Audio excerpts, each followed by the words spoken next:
Dagger Heart, come and me want this to end. Come, Mr. Mercer Man, end campaign 3. Dagger Heart, come and me want this to end.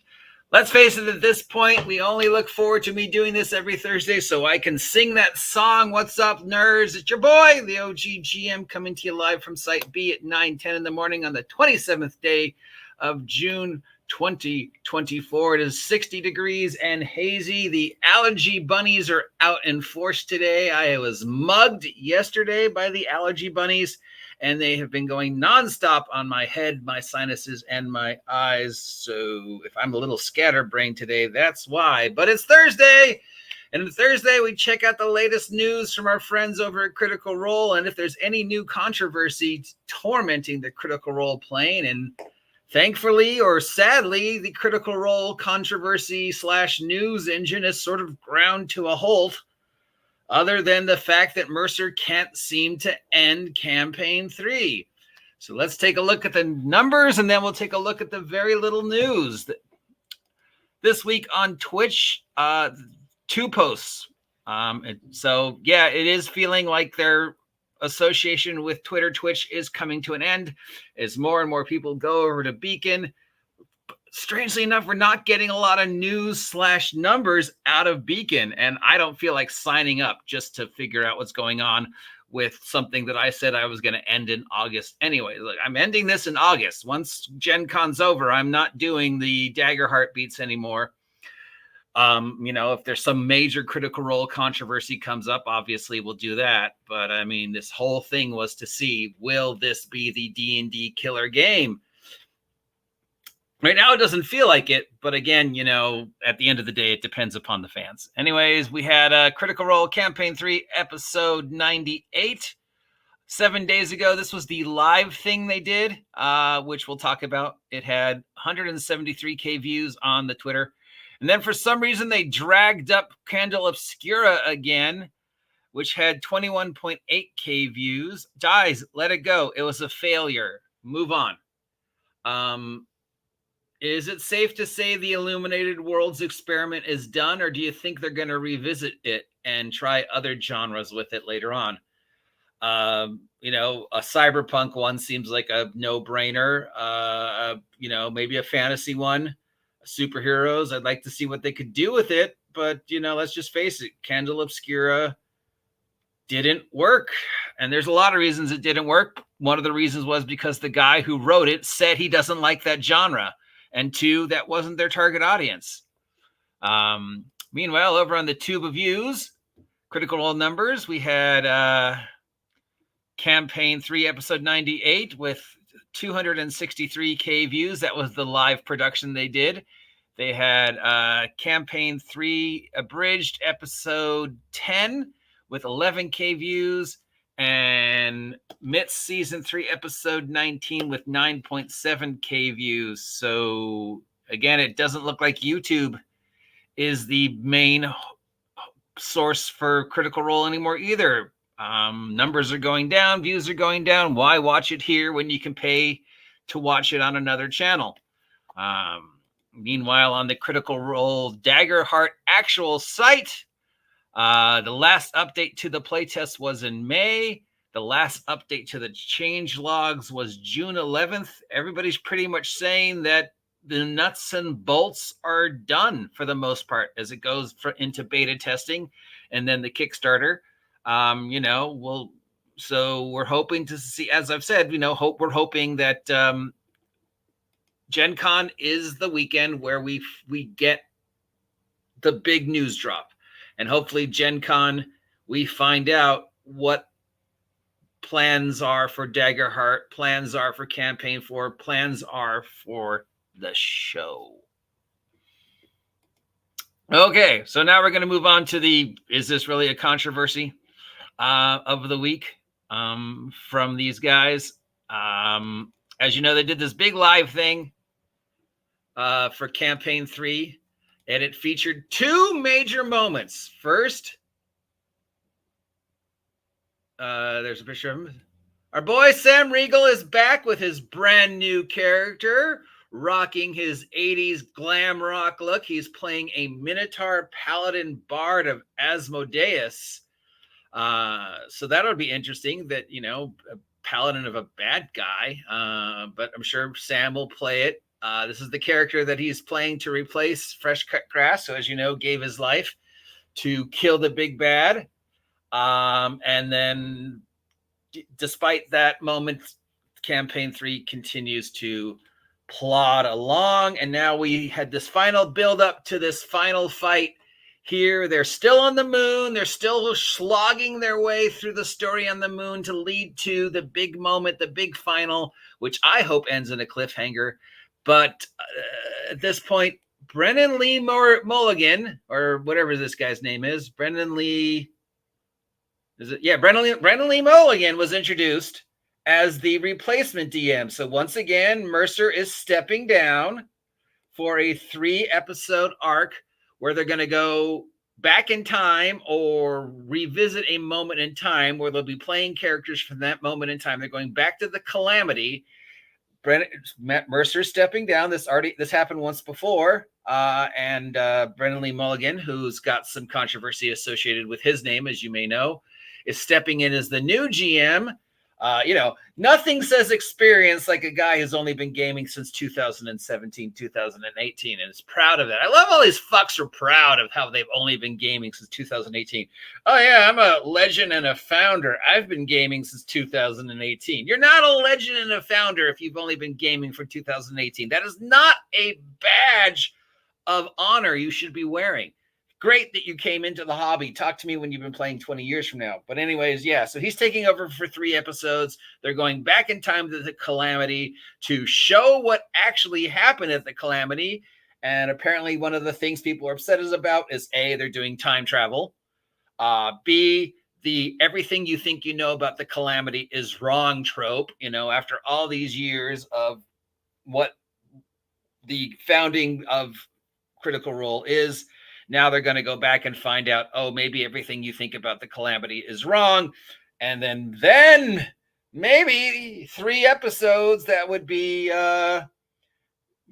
July and into August, which means if my math is correct, which it probably isn't, this little mini series would end around Gen Con. Because Gen Con is the first weekend of August 4th, my birthday. And then we would possibly see the repercussions of them discovering the truth of the Calamity, which could lead to a week or 2 week long arc where they finally tie up all the loose ends and bring campaign 3 to an end, even though Sam just introduced a new character, but hopefully they don't drag it out through the summer. But of course, people are upset because they're extending it. People are upset because it's Brennan Lee Mulligan. People are upset because, oh no, you're introducing all these DMs and what's going to happen. And then of course, the only thing really that's a big mystery is campaign 3. Is it, and campaign 4? Is campaign 4 going to be 6th edition? Is it going to be 5e that we know and love? Is it going to be Dagger Heart? Is it going to be a transition from 5e we know and love to 6th edition? 2024 D&D, whatever you want to call it. Is it going to be a transition from 5e that we know and love to Dagger Heart? Is Dagger Heart going to be the main campaign focus for campaign 4? Or is it going to stay in D&D world? And if it stays in D&D math, is it going to use new D&D or maintain old D&D? Now, why would Mercer play the I'm stepping down to have a new game DM takeover just after he just did that? Why would he play the time travel, everything you know is wrong card this late in the game? Well, some people could say he's just padding. Some people could say he's out of ideas. Some people could say he's tired and just wants a break and he wants to start handing off the torch, which are all good theories. Let me just toss another one into the controversy theme because it is my favorite topic when it comes to these guys, especially over the last 2 years. Why would you want to completely rewrite the history of your world to show everybody that the last 10, 15 years or however long this show's been on is actually based upon a lie. And what really happened in the Calamity is X. And going forward, the history of the world will now be based upon what you actually see during this 3 arc. And, everything you thought you knew about the Calamity is wrong. Why would you do that? Why would you completely rewrite the history of your world, or reboot your world, restart your world, show us that everything we think we knew about the Calamity was wrong, and actually this is what happened, and that structurally changes the foundation for everything that's come before and going forward? Why would you do that? Why would you end your connection to that history, unless, of course, that history is strongly connected to a certain tabletop role-playing game that you've been using to run your game under, and you want to end your association with anything that has to do with that game.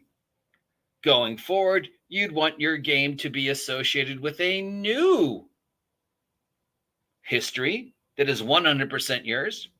Going forward, you're showing that you'd want a new understanding, a new background, a new cosmology, a new physics, perhaps even a new system that your game is based on. All the stories going forward would then be based upon the new correct history, which, strangely enough, has no connection to the past 10 years / Dungeons and Dragons. I know people are going to say I'm wrong. I know people are going to say they never, not take that D&D money. But, let's tie this into what Wizards of the Coast is currently doing with scrubbing their connection to the past. Now, right now, that critical lens of Wizards of the Coast is firmly focused on pre-2014 D&D, Gygaxian D&D, and erasing any connection with the problematic history, non-existent problematic history of pre-2014 D&D. They were even going forward to say, in fact, anything before September D&D is false, is a false narrative. The previous narrative we've been telling for the past 10 years is actually a false narrative. We want to erase that narrative because that narrative is connected to the previous narrative of the Gygaxian narrative. And going forward, we want 100% D&D to be 100% what we create, with no connection to fact, fiction, history, mythology, other IPs, Tolkien, Gygax, science fiction, Vancian, whatever. How long before they turn that lens to Critical Role and go, look how inappropriate Critical Role is. We don't want to be associated with them anymore because they're problematic. We don't want any connection with them because, again, we want complete control of the IP going forward. And too much of D&D is ingrained with Critical Role, and we want to cut that. If you don't think they're going to be as vicious against Critical Role sooner or later as they have been to, all the other creators, up to and including Margaret Weiss and Tracy Hickman, and going all the way back to Gygax, you're stupid. It's going to happen. They're going to go after Critical Role just like they went after anybody else. Anybody that has any connection to the past is open season as far as they're concerned, which includes these guys. It needs to be its own thing. It should be its own thing. I think Mercer is smart enough to know that he has to end that association with Wizards of the Coast. He has to get the fan base back on a positive roller coaster so they're excited about Daggerheart. And if and when he inevitably switches to Daggerheart and makes that the heart and soul of the Critical Role Darrington Press empire, the fan base leaves Wizards and goes after him, because Critical Role doesn't need Wizards of the Coast. Wizards of the Coast needs Critical Role, and Wizards of the Coast has forgotten, in its very warped view of history, of course, is that 90% of their success over the past couple years, that 2018 to 2022 money, those billions of dollars that they made during the pandemic, is because of this. Nothing Wizards of the Coast did is responsible for the money Wizards of the Coast made. It's 99% because of Critical Role and what came out of Critical Role. Mercer and company know that. They are smart enough to know that, and if they're not, they employ people who are smart enough to know that. Fuck, I'm an idiot, and I know that. And you should know that too. They don't need Wizards of the Coast. They have that Amazon money, okay? And Amazon's bigger than Wizards of the Coast, okay? Jeff Bezos is bigger than Chris Cox, okay? Bezos could buy and sell Wizards of the Coast with pocket change, all right? Amazon could buy Wizards of the Coast if it wanted to, with just a blink of the eye. That's how much money Bezos and Amazon makes, okay? Hasbro's floundering. Mercer needs to get the fans to be excited about Dagger Heart. So when he says campaign for Dagger Heart, the fans go, fuck you, Wizards! And 100% get behind that. And if you don't believe me, the numbers speak the truth. Everybody's abandoning Twitter, Twitch, YouTube to go over to watch their stuff on Beacon. And every dime that goes into Beacon is a dime that Wizards of the Coast loses. So I think by rewriting the history of the Calamity, that's what he's doing. By having other DMs take over, by having other players take over and run, the spin-offs, he's testing the waters to see if there's a point in time where he can step down. He's getting older. I'm sure he's exhausted. Perhaps Marissa and he want to start a family. Maybe he wants to take a break for a few months or even a year. Let somebody else run it. Let brand new DM, brand new players, brand new characters, and a brand new post-season 3 world. That makes sense to me. But what the fuck do I know, guys? I'm an idiot. And I'm heavily drugged on allergy medicine right now. So I may not even know what words are coming out of my mouth. That said, have a great day. Enjoy the weather if the haze ever blows up. It is summer, at least here in Ventura, because we are already getting heat wave warnings and tropical storm warnings, and the rest of the country is complaining now about how hot it is. 2 weeks ago, we were complaining about how cold it was. We were worried about the long winter. 2 weeks later, we're complaining about how hot it is. Pick a road. I'd rather be hot than cold, but that's just me. I'm old, I'm tired, and my allergies are killing me. Get off my land. Yo, check. Yeah, we're not the type to play games. You can stay claims.